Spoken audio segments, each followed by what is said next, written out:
You're going to think I'm insane. You're going to want to stop listening. But don't. Please, listen. Because they're still out there. And if you ever see someone awake for too long, run. People think you have to be crazy to volunteer for something like this. The truth is, you just have to be desperate. It was 1949. Russia was broken after the war.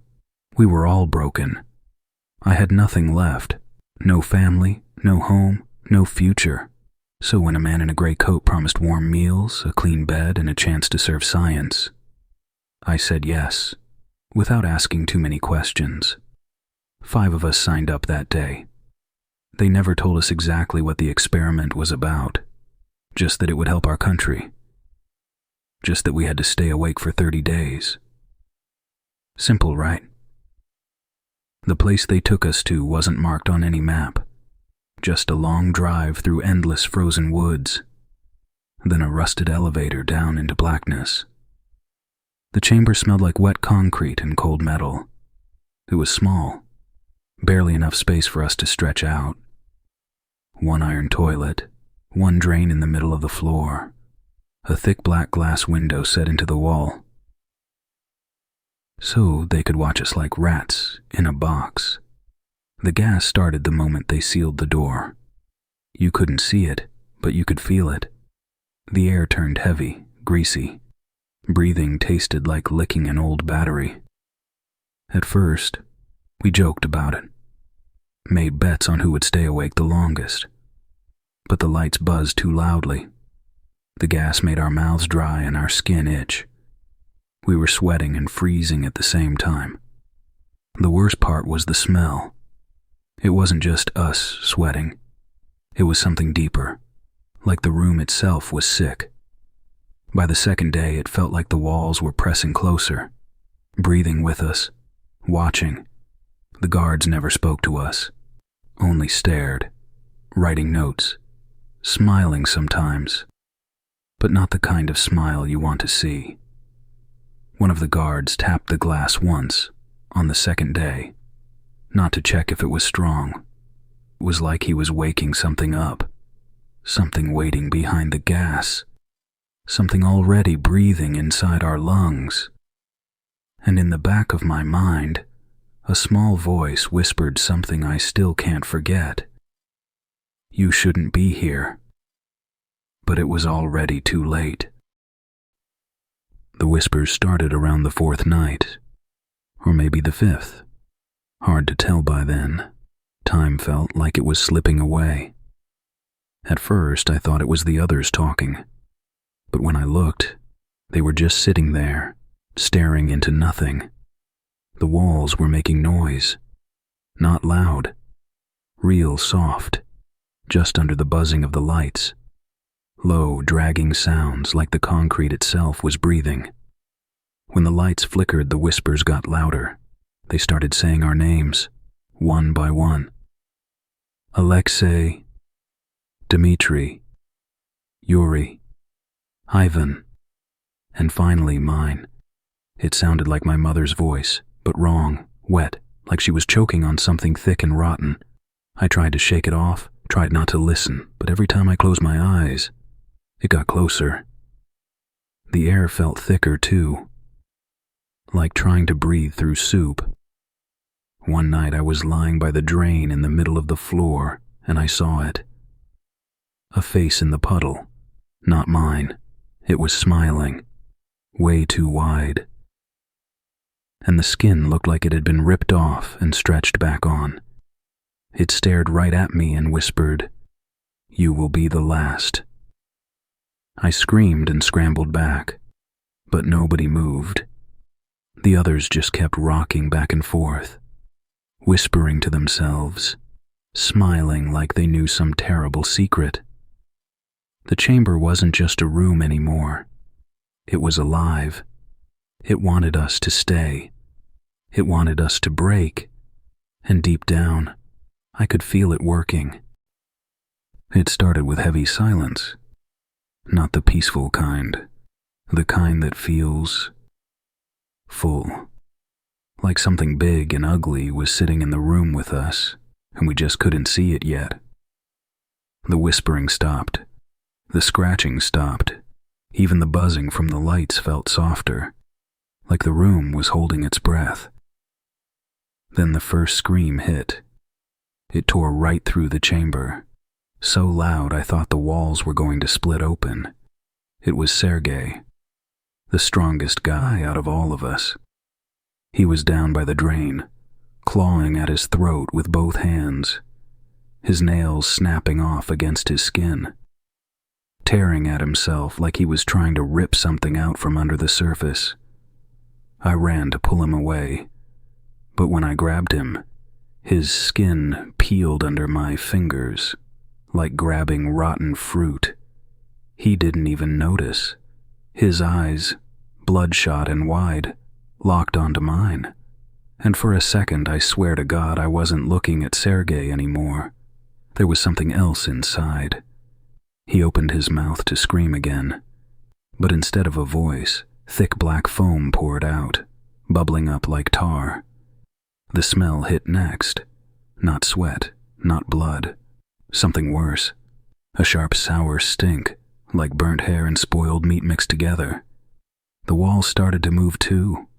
Not shaking, pulsing, like the whole chamber was breathing right along with us. Then came the scratching. Not from Sergei. Not from us. From inside the walls. A dry, fast clicking sound, like thousands of tiny claws scraping just behind the concrete. Getting closer. I pounded on the glass, screamed for the guards to help. They just stood there, staring, taking notes, smiling. That's when I realized they weren't trying to stop it. They were waiting to see what we would turn into. After Sergei died, there were 4 of us left, at least. That's what I kept telling myself. But deep down, I knew there were more now. Something else was in there with us. You could feel it, slithering behind your eyes, wrapping around your bones when you weren't looking.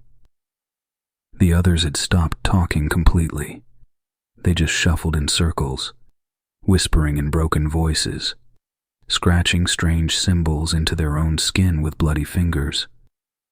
They smiled while they did it, like they liked the pain. Me, I tried to hold on, tried to remember my name, my face, anything that made me me. But then the dream started.